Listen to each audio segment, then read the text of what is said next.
Hi everybody and welcome back to Lost Genre Reddit Stories. This post is from the subreddit Am I the A-hole and it's by user ColdReaction9554. Am I the a-hole for refusing to meet my mom after she went no contact with me for over a decade? So, a little background. I'm 35 male and my parents divorced when I was 17. My dad struggled with alcohol and drug addiction and my mom eventually left him, which I totally understood and supported.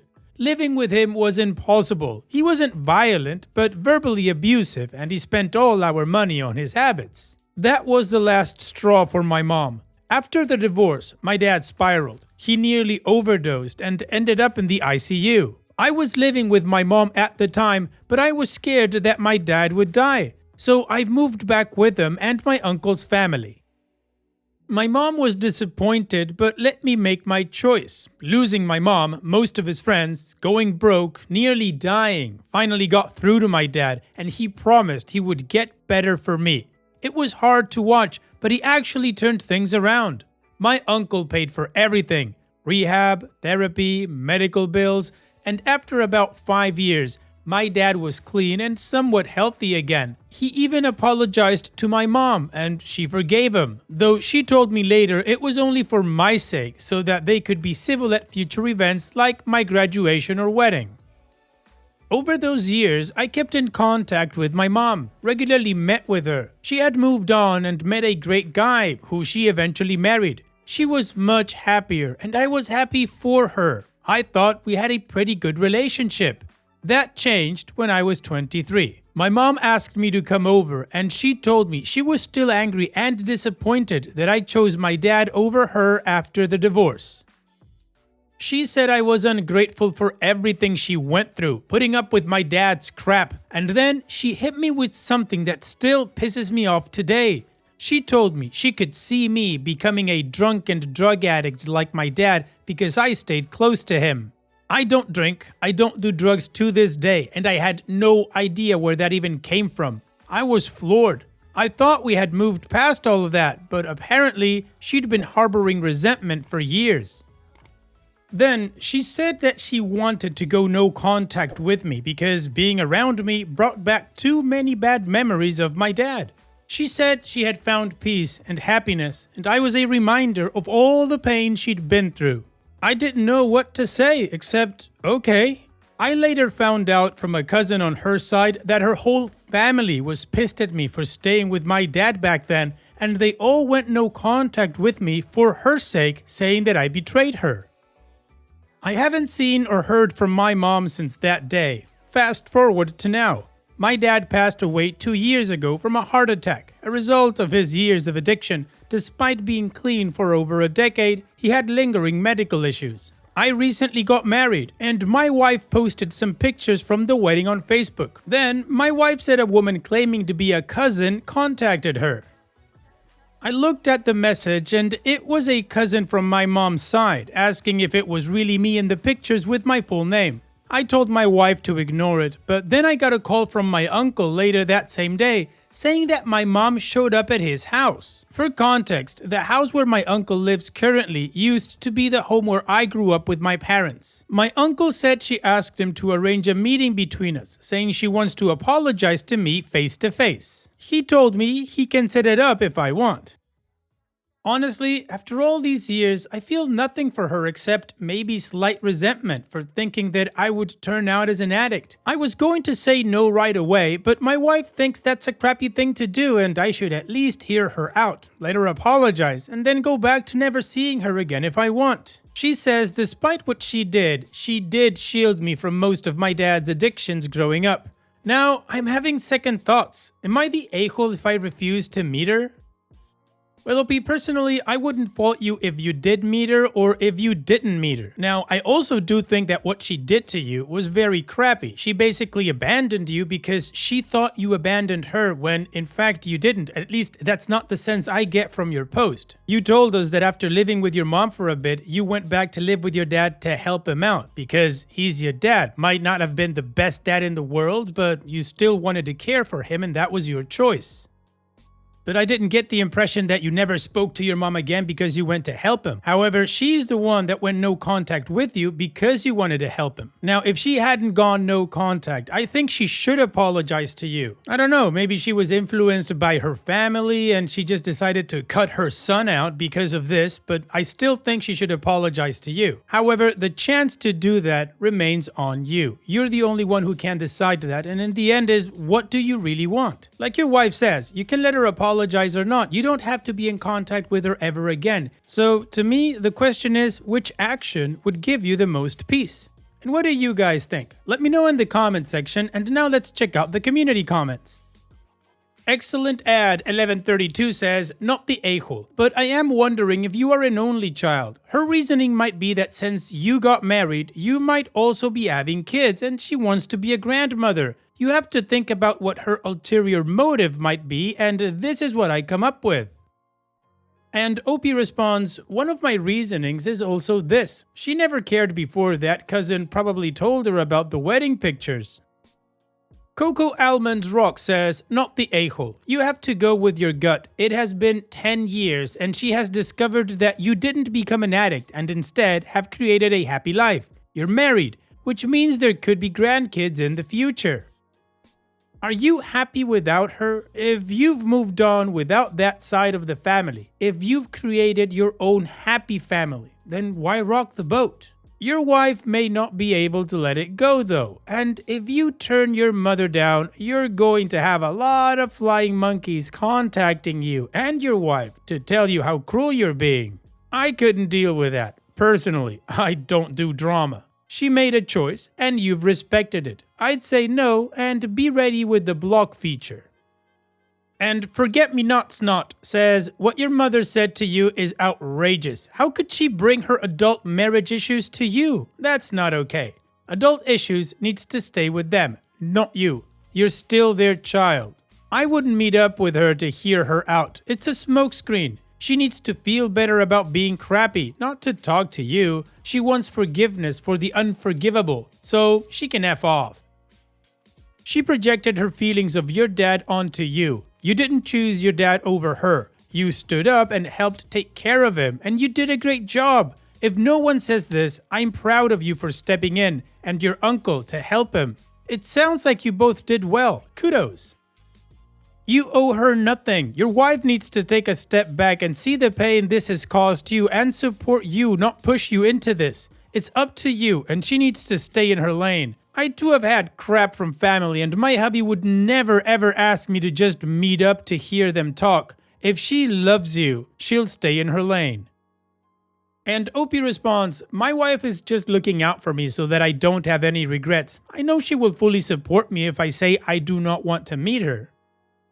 Alright, the community agrees that OP is not the a-hole, and many raised the possibility of grandkids, and maybe that's why mom is back. Honestly, didn't occur to me, but it's a really good point. So now, let's move on to the update to see how the story ends. I didn't expect the amount of comments I got on the first post. Thank you to everyone who weighed in, whether you agreed with me or not. There are so many different perspectives, and I've taken time to think about everything. First, I want to talk about this. A few of you said I abandoned my mom when I went to live with my dad. It looks that way when I think about it now. However, I feel I never abandoned her in any way. I loved my mom dearly, and I loved my dad too. When she told me she was divorcing dad, I helped her pack. I left with her as I thought at the time dad was a lost cause. I went back about 7 months after the divorce when my dad was fighting for his life. That was when he promised me he would change and get help. I chose to stay with dad after getting permission from mom. As I said in my first post, she was disappointed but agreed dad needed me. Even after I chose to stay with my dad and uncle, I always stayed in contact with her. My mom and dad lived about 20 minutes apart, and I made sure to see my mom regularly, 4 to 5 times a week at least. I would talk to her every day too. We went on trips together, ate meals together, and hung out as much as we could. When she moved in with her new husband, who I will call John, she always included me in her new family's life. John was good to me too. For all that time, there was not even one inclination of the resentment Mom had for me when she blindsided me with the decision to go no contact. I was completely shocked. She never expressed any anger or frustrations toward me. We never argued, and she never showed she was upset about my relationship with my dad until that day. After she blocked me from everyone, I tried for a couple of years to reconnect, but eventually gave up and I moved out of the city. So I hope that clears things up. Now on to the update.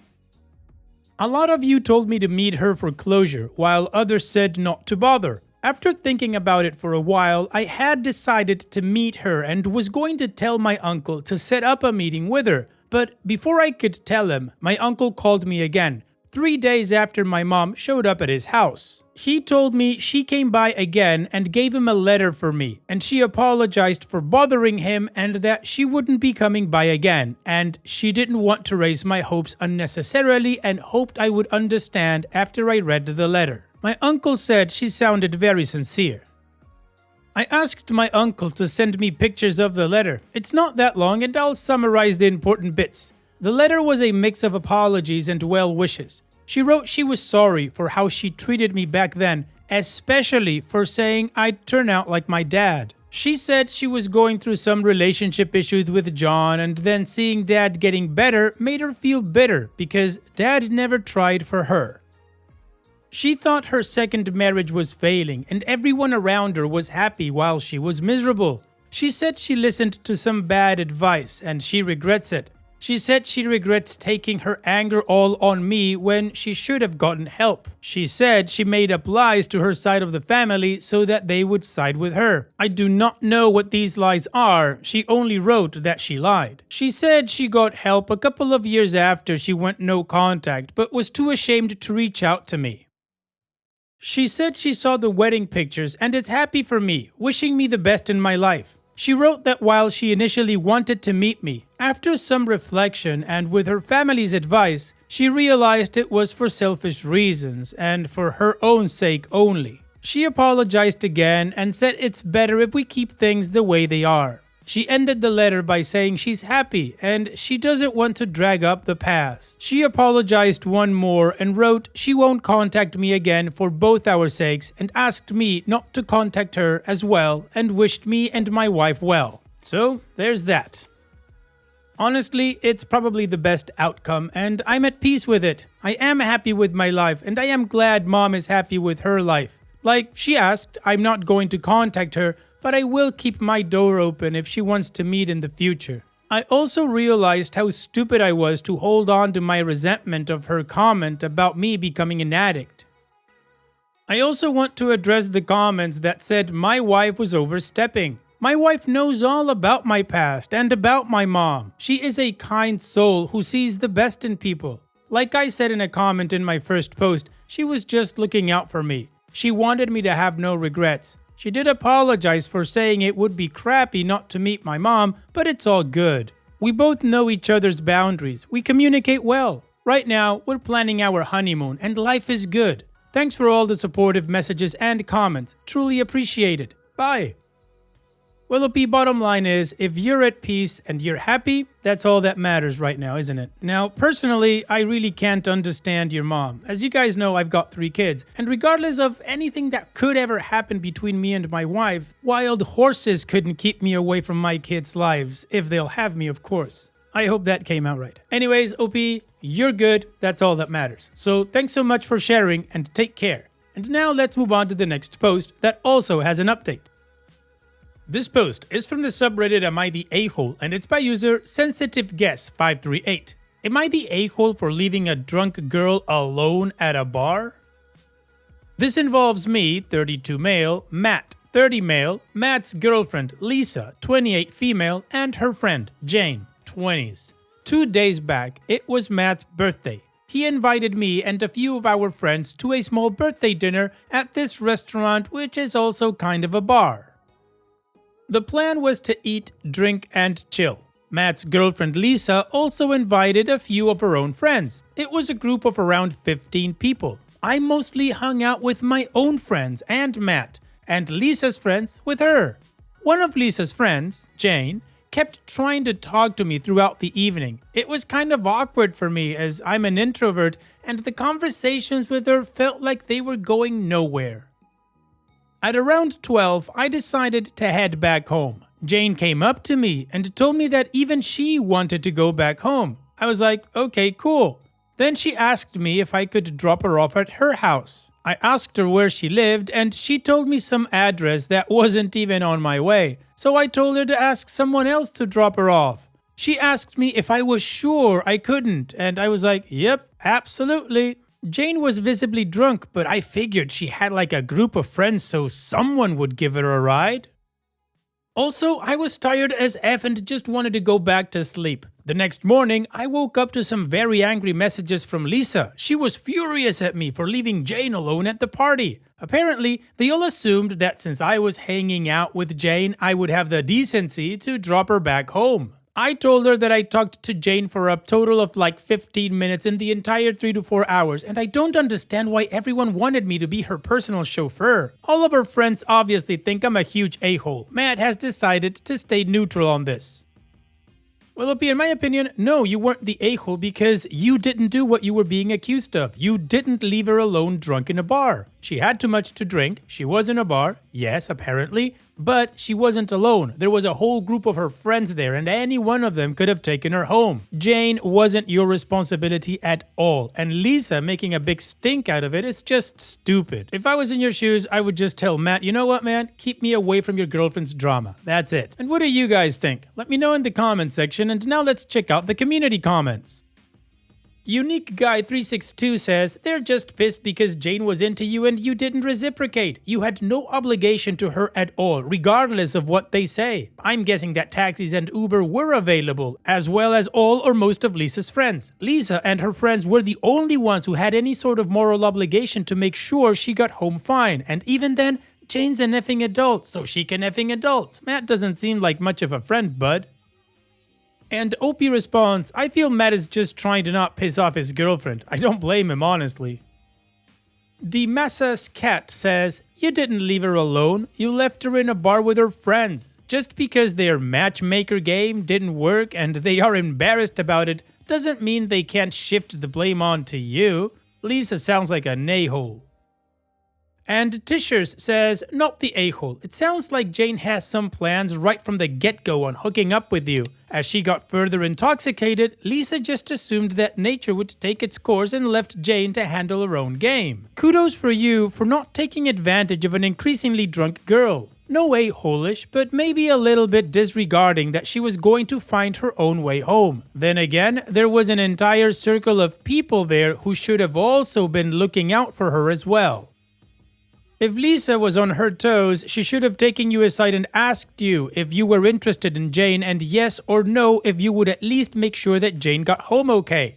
It seems a whole bunch of people were making assumptions that evening. There are plenty of people who cannot handle their alcohol, and she could have just as easily called an Uber for herself. And Opie responds, I'm pretty sure Jane is in her early 20s. Part of the reason the conversations were awkward with her was because she sounded like a kid to me. I felt there was a generational gap. Lol, hooking up was out of the question.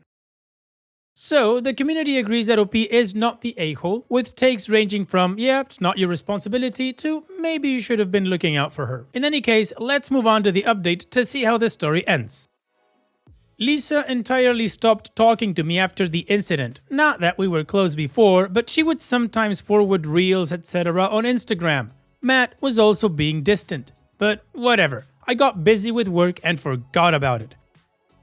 A week after the said incident, Matt texted me saying he needed a favor. He said he wanted me to apologize to Jane. I was like, F no, I'm not apologizing to her. Matt said that he knows that it's not my fault at all and he's tried explaining this to Lisa, but she's adamant that I was an a-hole to Jane and made Lisa look bad in front of her. Apparently, Lisa gave Matt an ultimatum, saying that if I don't apologize to her and Jane, Matt needs to cut me off.